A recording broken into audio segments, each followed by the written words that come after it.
Challenges से भागने से सफलता नहीं हासिल होती, उन चैलेंजेस को आपको उन चैलेंजेस से पार पाना सीखना पड़ेगा। ईयर के जो पेपर्स थे 3 4 5 साल के, मैंने उन पेपर्स को सॉल्व किया था। और देखिए यूपी स्पेशल के लिए दृष्टि आई मैगज़ीन काफ़ी अच्छी लगी थी मुझे, और घटना चक्र के जो कंपाइलेशंस आते हैं वो भी काफ़ी हेल्पफुल रहे।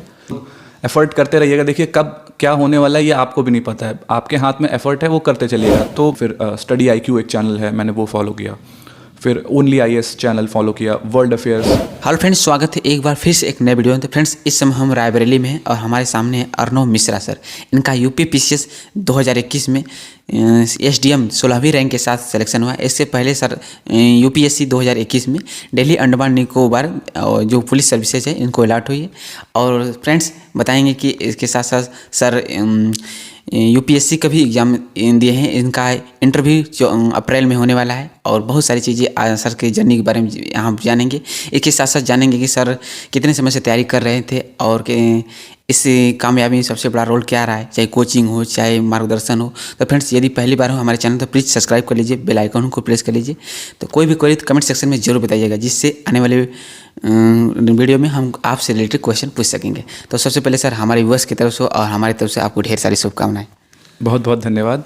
एंड सबसे पहले तो मैं आप सबका स्वागत करना चाहूँगा कि आप सब आए हमारे साथ जुड़े, और इस चैनल के थ्रू मैं कोशिश करूँगा कि मेरी जो जर्नी रही है, मेरी जो लर्निंग्स रही हैं, जो भी मैंने इस सफ़र के दौरान सीखा है, वो मैं आप लोगों के साथ शेयर कर सकूं, जिससे शायद आपकी जर्नी में भी आप उसमें से कुछ पॉइंट्स उठा के इनपुट लें और आप अपनी जर्नी को भी जल्दी से जल्दी कंप्लीट करके एक अच्छे पद पर चयनित हो सकें। जी, सबसे पहला क्वेश्चन सर आपसे यही रहेगा कि आपका एजुकेशन बैकग्राउंड क्या है? जी, तो मैंने क्लास 12th तक अपना स्कूल स्टडिंग रायबरेली ज़िले से ही करी है। आफ्टर 12th मैंने IIT JEE की तैयारी करी और मैं IIT JEE में सेलेक्ट हो गया था। मैंने IIT जोधपुर से अपना BTech ग्रेजुएशन किया था। एंड उसके बाद मैंने कुछ समय बैंगलोर में जॉब भी करी थी, मैं एक प्राइवेट कंपनी में जॉब कर रहा था। फिर उसके बाद मैंने जॉब छोड़ दी, कुछ मन बना सिविल सर्विसेज की तरफ और मैं जॉब छोड़ के आ गया। मुझे ये रियलाइज़ हुआ कि मतलब जॉब के साथ तैयारी करना थोड़ा टफ पड़ रहा है, क्योंकि वो उसके साथ भी न्याय नहीं है और तैयारी के साथ भी न्याय नहीं है। जी। तो मैंने फिर जॉब छोड़ दी और मैं फुल फ्लेजेड तैयारी करने आ गया था और फिर मैंने प्रिपरेशन करी थी। जी सर, मोटिवेशन आपको कहाँ मिला, कि कहाँ से मिला, या फिर कोई बचपन से ही सपना था कि सिविल सर्विसेज में जाना है? कब से मोटिवेशन फैक्टर क्या रहा सर? मोटिवेशन कहा जाए तो देखिए, कॉलेज के समय में ही मैंने सोशियोलॉजी के कुछ सब्जेक्ट्स लिए थे और उसके दौरान कुछ सफ़र ऐसा बना कि सोशियोलॉजी के थ्रू जब फील्ड स्टडी होती है तो मेरा गांव-गांव जाना हुआ और लोगों की समस्याओं को बहुत ही करीब से देखना हुआ। देखिए, मैं शहर में ही पला बढ़ा था, तो मैं उस तरीके के चैलेंजेस जो इंडिया में आज भी एग्जिस्ट कर रहे हैं, मैंने उन्हें नहीं क्लोजली देखा था। बट जब मेरा उस समय सामना हुआ और जब मैंने उन प्रॉब्लम्स और उन चैलेंजेस को देखा, तब मुझे ये रियलाइज़ हुआ कि मुझे ग्रास रूट लेवल पे काम करना है और वो बदलाव जो शायद इंडिया में आ चुके हैं उन्हें नीचे तक, ग्राउंड लेवल तक पहुंचाना है। और जैसा कि इंक्लूसिव डेवलपमेंट की बात मोदी जी, हमारे माननीय प्रधानमंत्री जी करते हैं, तो उस डेवलपमेंट करने के लिए ग्रास रूट लेवल पे चेंजेस ज़रूरी हैं। तो वहाँ से मोटिवेशन स्टार्ट हो गया था और उसके बाद मैंने जॉब ज्वाइन करी कुछ समय के लिए, क्योंकि कुछ फाइनेंशियल स्टेबिलिटी के लिए। लेकिन फिर मन का झुकाव उस तरफ था ही, और फिर फाइनली जब मुझे लगा कि अब सिचुएशंस ठीक हैं और फाइनेंशियल स्टेबिलिटी ठीक है, तब मैंने फिर जॉब से रिज़ाइन करके फुल फ्लेजेड तैयारी स्टार्ट कर दी। जी सर, अब ये बताइए कि आप इससे पहले भी UPSC 2021 में सेलेक्टेड है, उसमें कौन सी रैंक अलॉट है, इसके बारे में थोड़ा सा बताइए। कौन से अटेम्प्ट था आपका? जी, मेरा ये सिविल सर्विसेज में भी दूसरा अटेम्प्ट था और UP PCS में भी दूसरा अटेम्प्ट था। जी। अनफॉर्चुनेटली पहले अटेम्प्ट में UPSC का भी प्रीलिम्स नहीं हुआ था और PCS का भी प्रीलिम्स नहीं हुआ था। तो मैं बस व्यूअर्स को ये बताना चाहूँगा कि आप लोग एफर्ट करते रहिएगा, देखिए कब क्या होने वाला है ये आपको भी नहीं पता है, आपके हाथ में एफर्ट है, वो करते चलिएगा। तो PCS और UPSC के फर्स्ट अटेम्प्ट में नहीं हुआ था, थोड़ा डिसअपॉइंटमेंट हुआ, but I kept on trying और सेकेंड अटेम्प्ट में फॉर्चुनेटली दोनों में ही हो गया था। तो UPSC में मुझे दिल्ली अंडमान निकोबार पुलिस सर्विसेज मिला था, वाइल UP PCS में मुझे रैंक 16 के साथ डिप्टी कलेक्टर के पद पर चयनित हुआ था। जी। और सर कब से तैयारी कर रहे हैं UPSC सिविल सर्विस एग्जाम, अगर बात करें तो? देखिए, मैंने वैसे तो मैं टच में बना हुआ था 2018 से ही, लेकिन फुल फ्लेजेड तैयारी मेरी आप कह सकते हैं कोरोना टाइम से ही स्टार्ट हुई थी, क्योंकि कोरोना के कुछ समय पहले से ही मैंने तैयारी स्टार्ट करी और फिर फाइनली अब यहाँ तक पहुँची है। जी सर, इसके बताइए कि आपने कोई कोचिंग ली थी या फिर सेल्फ स्टडी से ही यहाँ तक पहुँचे हैं? मैंने इनिशियली दिल्ली में कुछ समय तक कोचिंग करी थी, क्योंकि मुझे बहुत ब्रॉडली आइडिया नहीं था कि किस तरीके से तैयारी को बेसिकली स्टार्ट करना है। तो मैंने कुछ समय तक दिल्ली के एक कोचिंग इंस्टीट्यूट में कोचिंग करी, लेकिन उसके बाद जो मेजॉरिटी ऑफ तैयारी है, मैं कहूँगा 70% तैयारी जो है मेरी, वो पूरी की पूरी सेल्फ स्टडी में ही हुई है। क्योंकि मैं कोरोना के टाइम्स में घर आ गया था। उस समय सभी ने चैलेंजेस फेस किए, मैंने भी चैलेंजेस फेस किए और मैं घर शिफ्ट हो गया। और उसके बाद से फिर यहीं घर पे रहते रहते ही सारी तैयारी हुई पिछले 2.5-3 साल से। जी सर, आपका मीडियम क्या रहा है इसमें? मेरा मीडियम इंग्लिश रहा है। और ऑप्शनल सर? ऑप्शनल सोशोलॉजी रहा है, दोनों ही, यूपीपीसीएस और यूपीएससी दोनों के लिए। जी सर, अब ये बताइए कि इससे जनरली लोगों का प्रीलिम्स नहीं हो पाता है। जैसे अभी आपने बताया कि आप मेहनत करते रहे, फर्स्ट अटेम्प्ट में आपका यूपीपीसीएस और यूपीएससी दोनों नहीं हुआ, तो प्रीलिम्स के लिए सर वो क्या क्या चीज़ें सर पढ़े थे, प्लीज़ सर बताइए। जैसे बुक लिस्ट हो जो स्पेसिफिक हो, जिससे लोगों का अभी जो 14 मई को होने वाला है प्रीलिम्स यूपीपीसीएस का, और यूपीएससी का भी होने वाला है, तो सर प्लीज़ प्रीलिम्स के लिए जो स्पेसिफिक चीज़ें हो 3 से 4 महीने में कैसे मतलब प्रिपेयर किया जाए? देखिए, फर्स्ट ऑफ ऑल मैं ये कहना चाहूँगा कि प्रीलिम्स जो कि फर्स्ट चरण होता है और वो सबसे कठिन चरण होता है, तो आप लोग प्रीलिम्स को बिल्कुल हल्के में ना लें, पहली चीज़ है ना, ये गलती बिल्कुल ना करें। प्रीलिम्स को बहुत सीरियसली लें। प्रीलिम्स में पेपर 1 होता है और पेपर 2 रहता है। पेपर 2 जो सीसैट होता है, कई बार हम लोग उसे बहुत हल्के में लेते हैं, लेकिन वो भी ना करें क्योंकि वो भी बहुत बड़ी गलती होती है। और सीसैट भी आजकल बहुत ही अच्छे लेवल का हो गया। तो अगर मैं पेपर 1 की बात करूँ तो जैसा कि आप सबको ही पता होगा कि 2 हिस्से होते हैं, एक स्टैटिक होता है और एक डायनेमिक हिस्सा होता है। मतलब कि स्टैटिक में अपना हिस्ट्री, ज्योग्राफी, इकोनॉमी, इन्वायरमेंट का जो स्टैटिक पार्ट, और एक डायनेमिक में जो भी करंट अफेयर पिछले 1-1.5 साल का हुआ है। जी। तो अब इसकी प्रिपरेशन में देखिए, स्टैटिक के लिए तो आप सभी को बेसिक रिसोर्सेज पता होंगे। जैसे पॉलिटी के लिए एम लक्ष्मीकांत जो बुक है, बहुत अच्छी बुक है वो। फिर उसी तरह इन्वायरमेंट के लिए शंकर आईएएस करके एक बुक है, वो भी बहुत अच्छी बुक है। देन उसी तरह जैसे ज्योग्राफी के लिए मैं अगर कहूँ तो ज्योग्राफी के लिए एनसीईआरटीज़ आप 11th-12th की तो मतलब 100% पढ़ें। और अगर आपको लगता है कि आपके बेसिक्स वीक हैं, तब आप एनसीईआरटी क्लास 6 से भी स्टार्ट कर सकते हैं। ये आपकी स्थिति पर निर्भर करता है कि आपकी स्थिति कैसी है। उसके बाद जैसे इकोनॉमी हो गया, तो इकोनॉमी में आपको मैक्रो इकोनॉमिक्स की बुक पढ़नी है जो एनसीईआरटी है। और आप सप्लीमेंट्री बुक्स भी पढ़ सकते हैं। मार्केट में बेसिक्स के लिए कई सारी बुक्स अवेलेबल हैं, आप उन बुक्स को भी पढ़ सकते हैं। और जैसे ज्योग्राफी मैंने बताया, तो ज्योग्राफी में पेरियार पब्लिकेशन की एक बुक आती है मैपिंग पे, वो बहुत ही अच्छी बुक है। देन जीसी लियोंग एक बुक है, वो भी काफ़ी अच्छी बुक है। तो इस तरीके की बुक्स आप पढ़ सकते हैं। हिस्ट्री देखिए, हिस्ट्री आप सभी ने ऑब्जर्व किया होगा कि हिस्ट्री एक बहुत डाइसी गेम हो गया है। मतलब क्वेश्चंस कहाँ से आ रहे हैं ये मतलब जान पाना बहुत टफ हो गया है। तो हिस्ट्री के लिए आपको अपने नंबर ऑफ सोर्सेज बढ़ाने पड़ेंगे। उसके लिए आपको पहली चीज़ तो न्यू एनसीईआरटीज़ आपको पढ़नी होंगी, जो कि थीम्स नाम से है, थीम्स 1, 2, 3। फिर उसके बाद, क्योंकि मेरी तैयारी का दौर थोड़ा लंबा चल गया, मैं होप करता हूँ कि आप लोग का उतना ना चले, लेकिन लंबी तैयारी के दौरान मैंने इनिशियली हिस्ट्री की जो पुरानी बुक्स थी, पुरानी एनसीईआरटीज़ थी, वो भी पढ़ी थी। जैसे बिपिन चंद्रा हो गई मॉडर्न हिस्ट्री के लिए, जैसे आर.एस. शर्मा हो गई। तो इस तरीके की बुक्स भी मैंने पढ़ रखी हैं, जैसे कि मेडिवल के लिए सतीश चंद्रा हो गई। तो इन बुक्स को भी पढ़ने से कहीं ना कहीं इनपुट मिला। एक जो बहुत इंपॉर्टेंट मुझे लगा, तमिलनाडु जो बोर्ड की बुक है हिस्ट्री की, वो बड़ी इंपॉर्टेंट है, एंशिएंट और मेडिवल की, क्योंकि उसमें की टर्म्स जो होते हैं वो बहुत ही कंसाइज वे में और बहुत अच्छे से दिए हुए हैं। तो आप उसे भी पढ़ सकते हैं। उसके अलावा जैसे आर्ट एंड कल्चर हो गया, आर्ट एंड कल्चर में कई बार समस्या फेस होती है, तो नितिन सिंघानिया सर की जो बुक है वो एक बहुत ही अच्छा सोर्स है आर्ट एंड कल्चर पढ़ने के लिए। तो इस तरीके से आप पढ़ाई करें स्टैटिक की। उसके अलावा मुझे लगता है कि आपको बेसिक जो बुक लिस्ट होगी वो सबके साथ शेयर्ड होगी। एंड जो डायनेमिक पार्ट है, देखिए वो भी बहुत इंपॉर्टेंट है, करंट अफेयर्स। तो अब आपको करंट अफेयर्स लगभग एक साल का तो मिनिमम कवर करना है। तो उसके लिए आप कई सारे सोर्सेज होंगे। मैं आपको अपने सोर्सेज बताता हूँ। मेरे सोर्सेज थे कि विजन आईएएस की PT 365 जो मैगजीन आती है प्रीलिम्स के लिए, वो मैंने पढ़ी थी। उसके अलावा इनसाइट आईएएस की जो मंथली मैगजीन्स आती हैं, मंथली करंट अफेयर्स के क्विज कंपाइलेशंस होते हैं, तो ये भी मैंने पढ़े थे। उसके अलावा मैंने विजन आईएएस की टेस्ट सीरीज भी करी थी। एंड ये मैं अपने सोर्सेज बता रहा हूँ, this is not any kind of promotion, this is what I used basically. So मैंने विजन आईएएस के PT के जो टेस्ट आते हैं, टेस्ट सीरीज, वो भी अच्छे से सॉल्व करी थी। तो मैं आप लोगों को जेन्युइनली सजेस्ट करूंगा कि इररिस्पेक्टिव ऑफ द फैक्ट कि कोचिंग या मटेरियल कौन सा है, एटलीस्ट कोई 2 चीज़ों को पकड़ लें।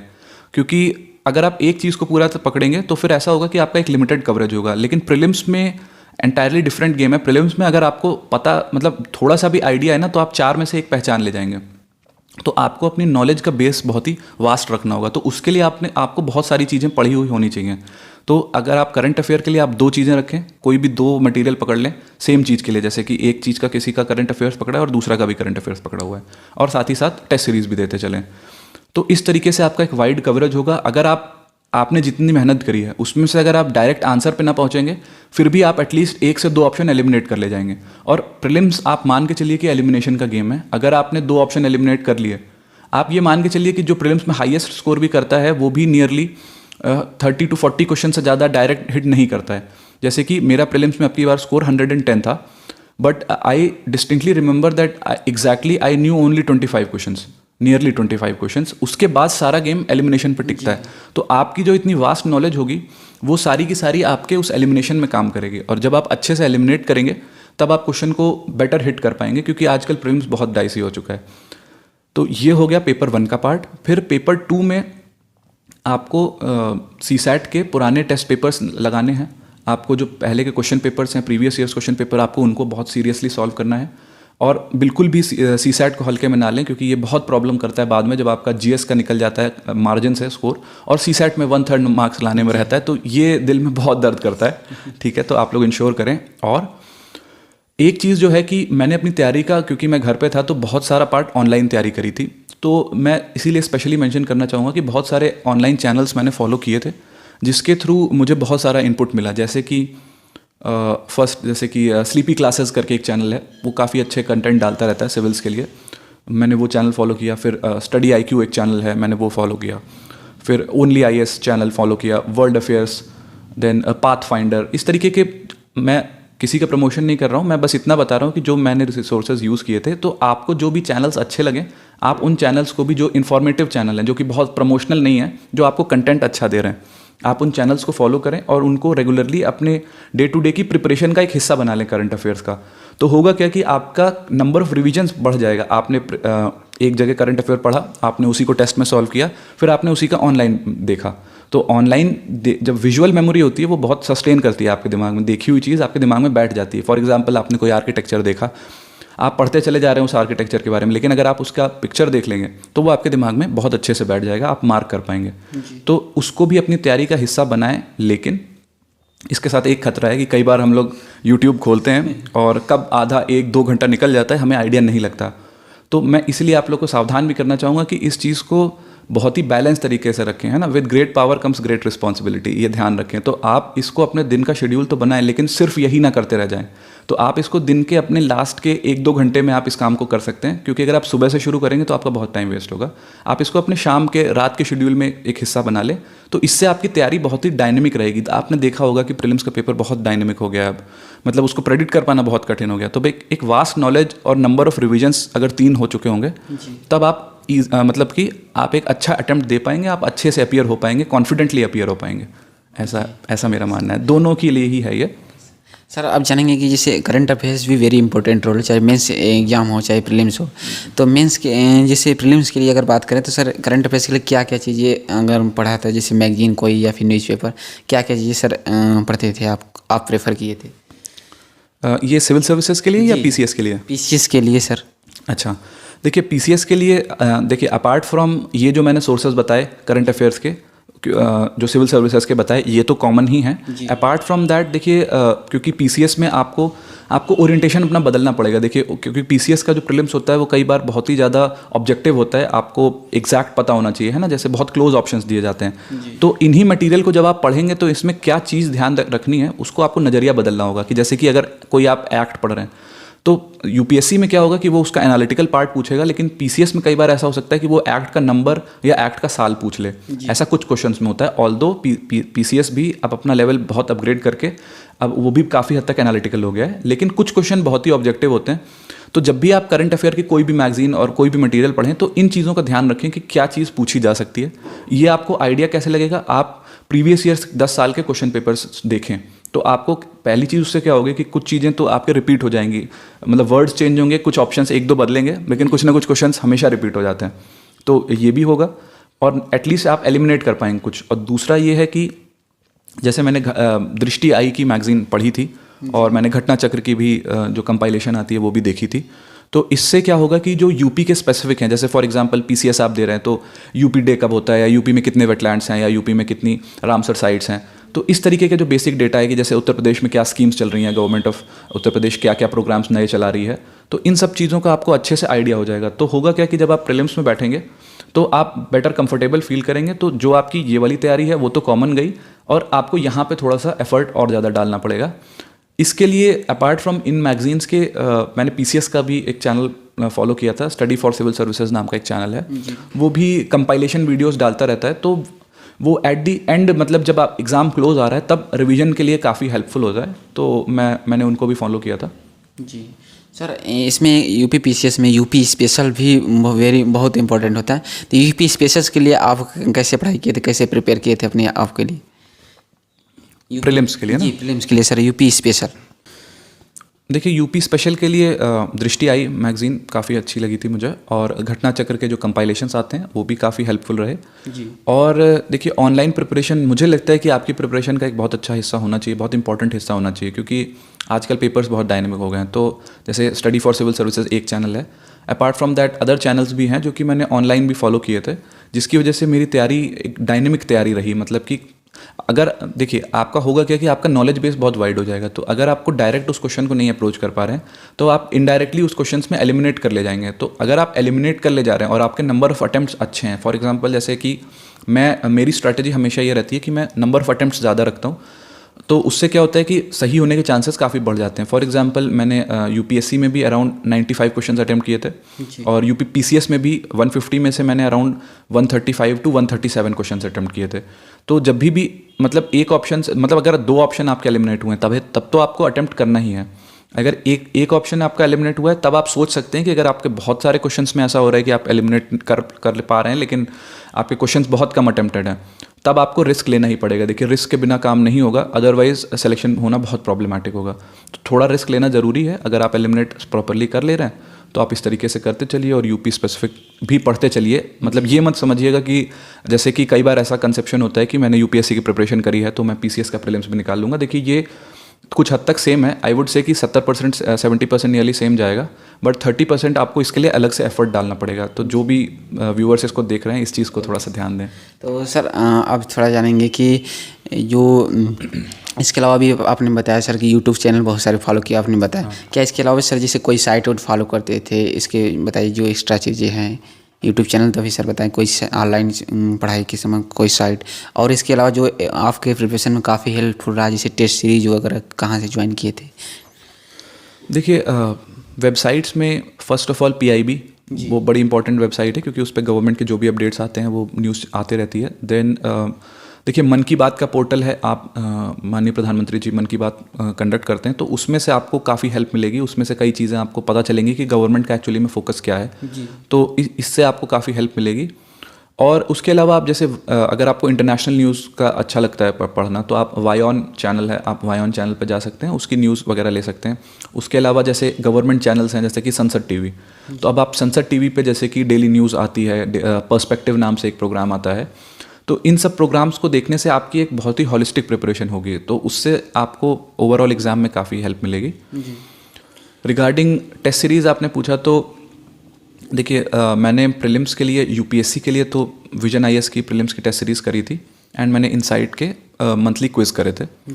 और यूपी PCS के लिए मैंने अपार्ट फ्रॉम ये, क्योंकि मैंने PCS के लिए लास्ट ईयर के जो पेपर्स थे 3, 4, 5 साल के, मैंने उन पेपर्स को सॉल्व किया था और उससे काफ़ी हेल्प मिली थी। क्योंकि देखिए, यूपीएससी में 100 क्वेश्चंस होते हैं और PCS में 150 क्वेश्चंस होते हैं। तो आपको इस डिफरेंस को दिमाग में रखना है कि जस्ट बिकॉज आप उसकी प्रिपरेशन कर रहे हैं तो यहाँ पे आपके लिए एकदम से केक वॉक हो जाएगा, ऐसा नहीं होगा।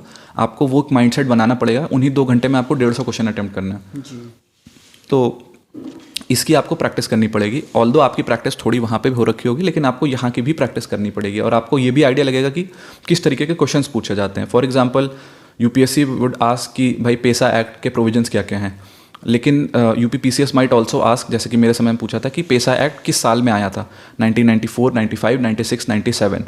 तो आपको इन चीज़ों पे भी छोटी छोटी चीज़ों पे ध्यान रखना है। तो ये आप जब पुराने पेपर्स लगाएंगे तब आपको पता चल जाएगा कि आपका फोकस क्या होना चाहिए। जी, कई बार सर क्या होता है, जैसे अभी प्रीलिम्स होने वाला है मई में, 14 मई को है यूपीपीसीएस का, यूपीएससी का भी होने वाला है। तो जनरली हमारी तैयारी भी पूरी रहती है, लेकिन कहीं ना कहीं प्रेशर बना रहता है कि नहीं हो। तो इस चीज़ को कैसे हैंडल करते थे आप? कैसे हैंडल करना चाहिए? जो स्टूडेंट है उनका एग्ज़ाम है, 3-4 महीने एग्ज़ाम भी है प्रीलिम्स, तो प्रेशर को कैसे हैंडल करते हैं?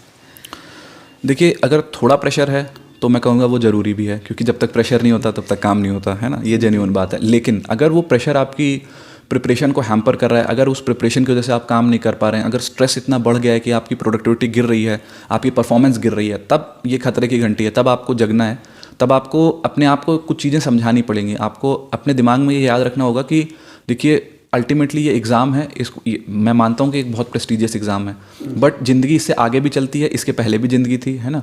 ना हर इंसान जो ये एग्ज़ाम निकालता है वो बहुत ही बड़ा आदमी, महान हो जाता है, और ना हर महान आदमी इस एग्ज़ाम को निकाल के निकला है, ठीक है। तो आपको ये बात दिमाग में ध्यान रखनी है कि ये एग्ज़ाम एक जरिया है आपको एक अच्छा करियर प्रोवाइड करने का।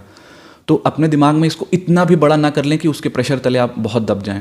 दूसरी चीज़, आप ये ध्यान रखें कि आपके हाथ में क्या है। जैसे कि भागवत गीता में हमें बताया गया है कि जो श्लोक है कि कर्मण्यवाधिकारस्ते माँ फलेषु कदाचन माँ कर्म फल हेतुर्भूर्म ते संगड़ो सतु कर्मणि।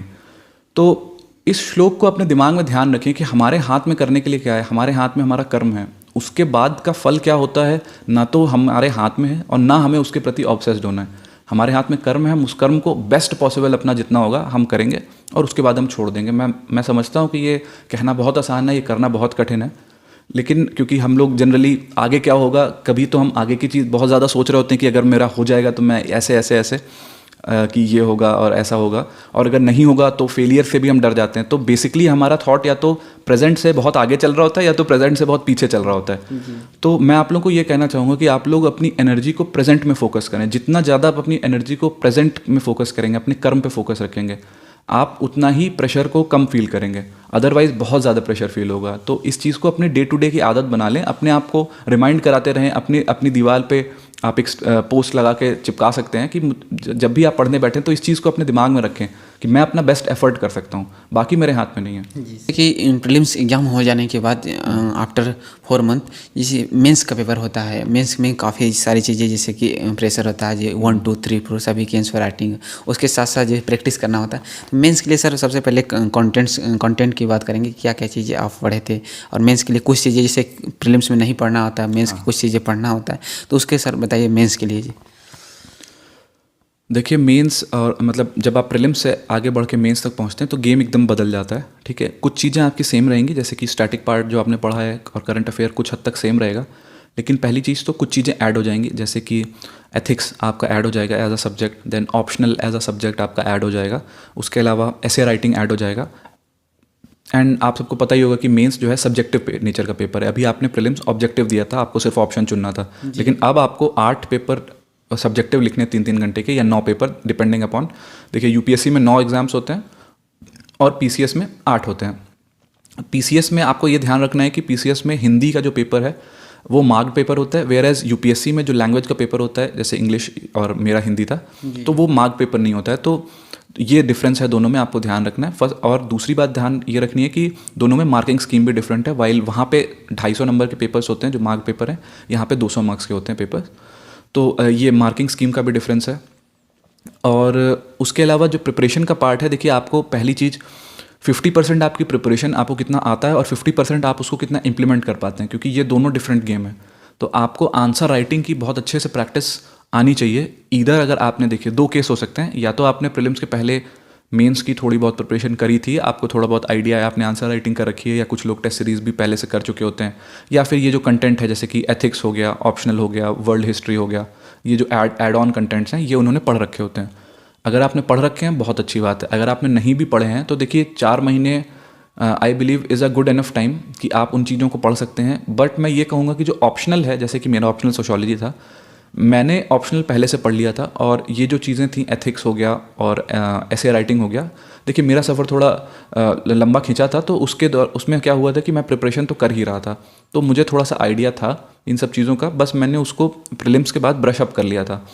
तो जैसे एक एक करके आते हैं, जैसे ऐसे राइटिंग होता है, तो ऐसे राइटिंग के लिए देखिए एक ही तरीका होता है कि आपको प्रैक्टिस करनी है। हम लोग ऐसे लिखने को बहुत अवॉइड करते हैं कि कौन इतना लंबा ऐसे लिखेगा और बोरिंग काम हमें लगता है, लेकिन आप ऐसे राइटिंग की प्रैक्टिस करते रहें। एटलीस्ट प्रीलिम्स खत्म होने के बाद कोशिश करें कि हर वीक में एक ऐसे लिख लें।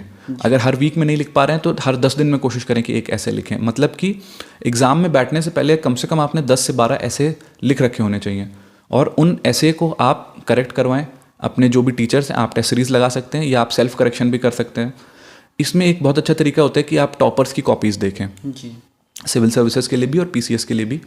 आप टॉपर्स की जो कॉपीज़ हैं ऐसे, उन्होंने कैसे ऐसे राइटिंग करी है, तो आप उन कॉपीज़ को जब पढ़ेंगे तब आपको बहुत ही अच्छा आइडिया लगेगा कि किस तरीके से ऐसे का स्ट्रक्चर चलता है, किस तरीके के एग्जाम्पल्स होते हैं जो हमें जनरली कोट करने होते हैं, किस तरीके से ऐसे में कौन कौन से कंपोनेंट होते हैं मेजर। तो उसके बाद आप अपनी एक ऐसे की स्ट्रैटेजी बना पाएंगे और फिर आप अच्छे से ऐसे को लिख पाएंगे। तो एटलीस्ट 8 से 10 ऐसे लिख के जाएँ, तभी आप वहाँ पर एक अच्छा ऐसे लिख पाएंगे। कुछ लोग होते हैं जो कि जिनकी लिटरेरी स्किल्स बहुत अच्छी होती है, तो वो डायरेक्ट भी 1-2 ऐसे लिख के भी एग्ज़ाम में लिख लगते हैं। लेकिन मैं एक नॉर्मल स्टूडेंट के लिए यही कहना चाहूँगा कि आप प्रैक्टिस करके जाएं अच्छे से। वहाँ एग्ज़ाम के भरोसे ना छोड़ें कि मैं वहीं पे अचानक से इतना अच्छा ऐसे लिख डालूंगा, है ना। तो जैसे मैं लिख के गया था, मैं कोशिश करता था कि हर 10 दिन में एक ऐसे लिख लूँ। तो ऐसे 8-10 ऐसे की प्रैक्टिस हो गई थी। फिर देखिए पेपर 1, 2, 3, 4, जिसमें कि पेपर 1, 2, 3 जनरल स्टडीज़ होता है, और जनरल स्टडीज़ में अलग अलग पार्ट होते हैं। आप लोगों ने सिलेबस देखा, आप लोग सिलेबस भी देख सकते हैं। आप सिलेबस को बहुत अच्छे से रीड करें मेंस के, वेदर पीसीएस और यूपीएससी, तो उससे आपको आइडिया लगेगा कि आपको पढ़ना क्या है। अदरवाइज़ देखिए इनफाइनाइट कंटेंट है, इनफाइनाइट बुक्स हैं, इनफाइनाइट चैनल्स हैं, आप उन पे भटकते रह जाएंगे और आपका टाइम वेस्ट हो जाएगा। तो आप अपना सिलेबस अच्छे से पढ़ें। सिलेबस को अपने सामने दीवार पे चिपका लें कि भाई मुझे इसके आसपास जितना कंटेंट है मुझे वो पढ़ना है।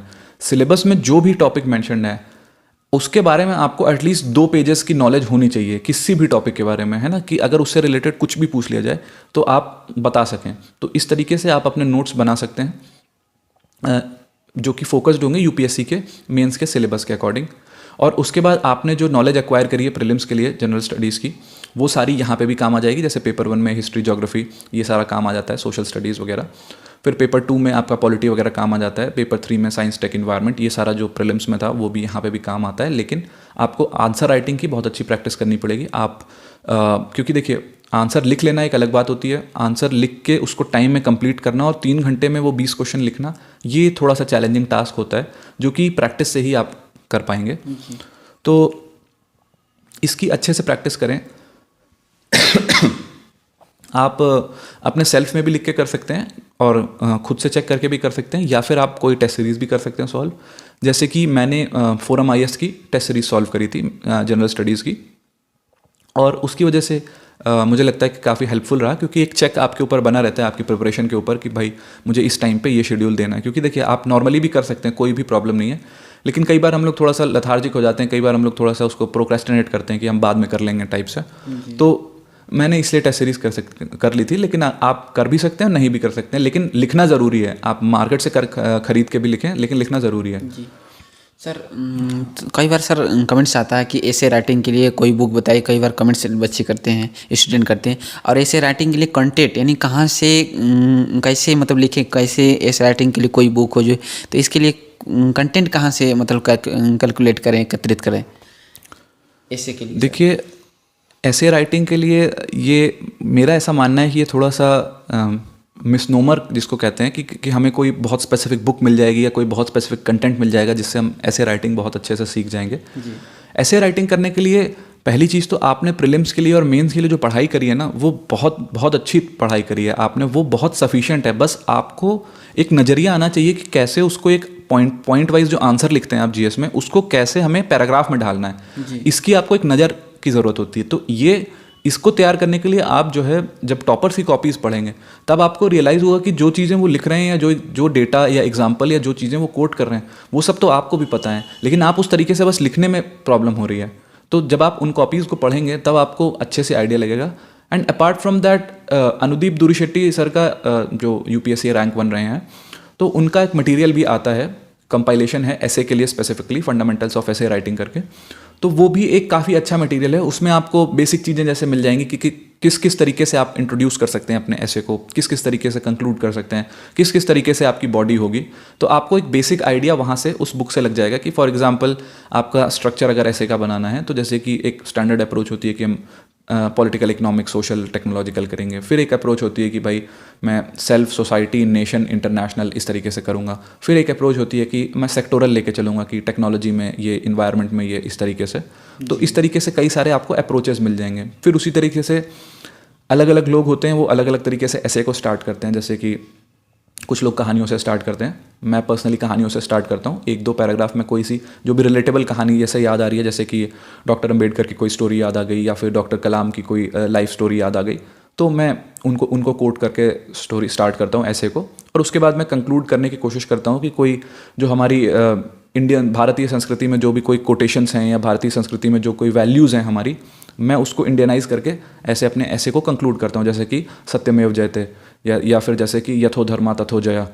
तो इस तरीके से आपको कुछ एक स्टैंडर्ड स्ट्रक्चर, स्केलेटन जिसको कहते हैं, वो आपके दिमाग में बन जाएगा टॉपर्स कॉपी पढ़ के और अनुदीप सर का मटेरियल देख के। उसके अलावा जितनी भी आपकी जनरल स्टडीज़ की नॉलेज है, आपको सिर्फ उसको अच्छे से इंप्लीमेंट करना है, उसको सिर्फ पैराग्राफ में लिखना है। इसके लिए कोई बहुत ज़्यादा आपको बुक्स पढ़ने की नीड मेरे अकॉर्डिंग तो नहीं है, बट ये है कि प्रैक्टिस की रिक्वायरमेंट है। ये तभी होगा जब आप अच्छे से प्रैक्टिस करेंगे। आप ये मत सोचिएगा कि आप सीधे एग्जाम में बैठेंगे और एक इतना ब्यूटीफुल ऐसे लिखेंगे कि भाई कि बहुत अच्छे मार्क्स मिल जाएं। तो प्रैक्टिस करके जाइएगा, इसकी आदत धीरे धीरे आपको पड़ जाएगी। सर थोड़ा सा ये बताइए कि एक अच्छा और ऑथेंटिक आंसर हो, इंक्रीजिंग मार्क्स हो, तो उसके क्या क्या क्वालिटी होनी चाहिए एक अच्छे और ऑथेंटिक आंसर लिखने के? जैसे कि अभी आपने बताया कि बीच में कोडिंग होना चाहिए, मैपिंग होना चाहिए, तो इसके अलावा सर कुछ की पॉइंट बताइए जो ऑथेंटिक और सुंदर आंसर हो, कुछ लोगों से अलग हो। देखिए, जनरल स्टडीज़ में आंसर राइटिंग का ही पूरा गेम है। और देखिए, आंसर तो सब लोग लिख रहे हैं, बट आप कैसे अपने आंसर को बेटर बनाएंगे, तो उसके लिए कुछ चीज़ें स्टैंडर्ड हैं। जैसे फर्स्ट ऑफ ऑल, जैसे डेटा और फैक्ट, ये आपके आंसर को अलग बनाते हैं। फॉर एग्जांपल, आप कोई आंसर स्टार्ट कर रहे हैं इंडियन पॉपुलेशन के बारे में, तो आपने एक जेनरिक इंट्रोडक्शन दिया, या फिर आप सेंसस 2011 के डेटा को कोट कर रहे हैं। तो डेफिनेटली जब आप किसी डेटा को कोट करेंगे, तो या फिर जैसे कि आपने नीति आयोग की कोई सी रिपोर्ट कोट कर दी, या फिर आपने कोई जजमेंट जो कि आया हुआ है, जैसे कि अगर कोई सा केस चल रहा है, तो फॉर एग्जांपल आपने सबरीमाला जजमेंट सुप्रीम कोर्ट का कोट कर दिया, तो इस तरीके की चीज़ों से आपके मार्क्स इंक्रीज होते हैं। फिर जैसे कि अगर कोई कॉन्स्टिट्यूशन पर रिलेटेड क्वेश्चन है, तो जैसे कि एक कमिटी है, national commission for reviewing working of the constitution, NCRWC, तो इसको आप मेंशन कर सकते हैं, नीति आयोग को आप मेंशन कर सकते हैं, फाइनेंस कमीशन को मेंशन कर सकते हैं। फिर इसी तरीके से डेटा, फैक्ट, एग्जाम्पल्स, इनसे आपकी वैल्यू बढ़ती है आंसर्स की। आप एग्जाम्पल्स जितने अच्छे से कोट करेंगे, जितने रिलेटेड क्वेश्चंस एग्जाम्पल्स करेंगे, वो उतने ही रेलेवेंट रहेंगे। उसके अलावा देखिए, ये आप पे डिपेंड करता है कि आप डायग्राम बनाना चाहते हैं या नहीं, लेकिन अगर मेरा पर्सनल सजेशन कहेंगे तो मैं कहता हूँ कि डायग्राम बनाएं। अति भी ना कर दें कि हर क्वेश्चन में आप डायग्राम ही बनाते रहेंगे, लेकिन जहाँ ज़रूरत पड़े आप बनाएं। जैसे ज्योग्राफी के क्वेश्चन है, तो आपको मैप बनाना है, आपको कोशिश करनी है कि आप इंडिया का या वर्ल्ड का मैप बनाएं। उसी तरह जैसे इन्वायरमेंट के क्वेश्चन है या साइंस एंड टेक्नोलॉजी के क्वेश्चन है, for example analog on digital signals पे अगर कोई क्वेश्चन है, तो आप कोशिश करें कि उसमें डायग्राम बनाएं। अगर उत्तर प्रदेश में क्रॉप्स पे क्वेश्चन आ रहा है कि what are the famous crops और what are the prominent industries in Uttar Pradesh, जैसा कि मेरे मेंस में आया भी था, so I just drew a map of Uttar Pradesh and I just mark कि वेर एवर किस शहर में क्या बेटर होता है, जैसे कि वन डिस्ट्रिक्ट वन प्रोडक्ट में, और क्या हमारे ज़िले फेमस रहे हैं किस चीज़ के लिए, जैसे कि कन्नौज इत्र के लिए है, फिर उसके बाद जैसे फिरोजाबाद में ग्लास इंडस्ट्री है। तो अगर आप डायग्रामेटिकली इसको मार्क करते हैं तो डेफिनेटली वो आपके आंसर में वैल्यू ऐड करता है। और देखिए, लोग आंसर्स को पैराग्राफ में भी लिखते हैं, बट मेरी पर्सनल अप्रोच ये है कि मैं इसको ऑब्जेक्टिव लिखता हूँ, हमेशा पॉइंट वाइज लिखता हूँ। कि मेरी अप्रोच रहती है कि मैं इंट्रोडक्शन दूंगा किसी डेटा या किसी फैक्ट से, देन अगर उससे रिलेटेड कोई डायग्राम आएगा तो मैं उस डायग्राम को बनाऊंगा, नहीं आएगा तो ज़बरदस्ती भी पुट इन करने की कोशिश बहुत ज़्यादा नहीं करनी है कि आप हर क्वेश्चन में पुट इन कर रहे हैं। उसके बाद जो आपसे पूछा गया है, आप पहली चीज़ तो जब क्वेश्चन पढ़ें, बहुत ध्यान से क्वेश्चन पढ़ें, पूछा क्या गया है आपको ये पता होना चाहिए। कई बार आंसर खत्म हो जाता है, बाद में हमें याद आता है कि पूछा तो कुछ और था, हमने कुछ और लिख दिया है ना। तो ये गलती नहीं होनी चाहिए कि आपको कंक्लूजन में याद आ रहा है, क्योंकि आपके पास काटने का स्कोप नहीं है जी। तो इस तरीके से आप अपने जो भी पूछा गया उस नाम से एग्जैक्ट हेडिंग डालें, 4 से 5 अच्छे पॉइंट्स मेंशन करें, पॉइंट वाइज, 1 से 2 लाइन से ज़्यादा पॉइंट ना बढ़ाएं। फिर उसी तरह अगला पार्ट जो पूछा गया उसकी हेडिंग मेंशन करें, 4 से 5 पॉइंट उसमें लिखें 2-2 लाइन के, और उसके बाद कंक्लूजन करें। ये बेसिक स्ट्रक्चर है आंसर। खरगोश की कहानी सुनते हैं ना आप लोग बचपन में कि ये रेस हो रही है और कछुआ और खरगोश, तो ये समझिए कि यहाँ पे कछुआ जीतता है। यहाँ पे जीतेगा वही जो लगा रहेगा, जो गिरता पड़ता रहेगा, लेकिन वो वापस अपने ट्रैक पे आ जाएगा, जो अपनी प्रायोरिटीज़, जो अपने संघर्ष को जारी रखेगा। देखिए, हम लोग का एक माइंडसेट होता है कि हम लोग, एक नॉर्मल माइंडसेट चाहता है कि संघर्ष से बचने की कोशिश करते हैं, कि जितना कम है ना, चैलेंजेस जितने कम आए, स्ट्रेस जितने कम आए, बढ़िया सी ज़िंदगी चलती रहे। लेकिन देखिए, ज़िंदगी संघर्ष का ही नाम है। जिनको हम अपने जीवन में भगवान कहते हैं, जैसे कि भगवान राम हो गए, भगवान कृष्ण हो गए, तो इनके जीवन को अगर आप उठा के देखें, इनका जीवन भी चैलेंजेस से भरा हुआ है। आप जीसस क्राइस्ट का जीवन उठा के देख लें, आप किसी का भी जीवन उठा के देखें, तो इनका भी जीवन जो है चैलेंजेस से भरा हुआ है। तो चैलेंजेस से भागने से सफलता नहीं हासिल होती, उन चैलेंजेस को आपको, उन चैलेंजेस से पार पाना सीखना पड़ेगा। थैंक यू सर, हमारे व्यूअर्स को सुझाव देने के लिए और सजेशन देने के लिए आपका बहुत बहुत धन्यवाद।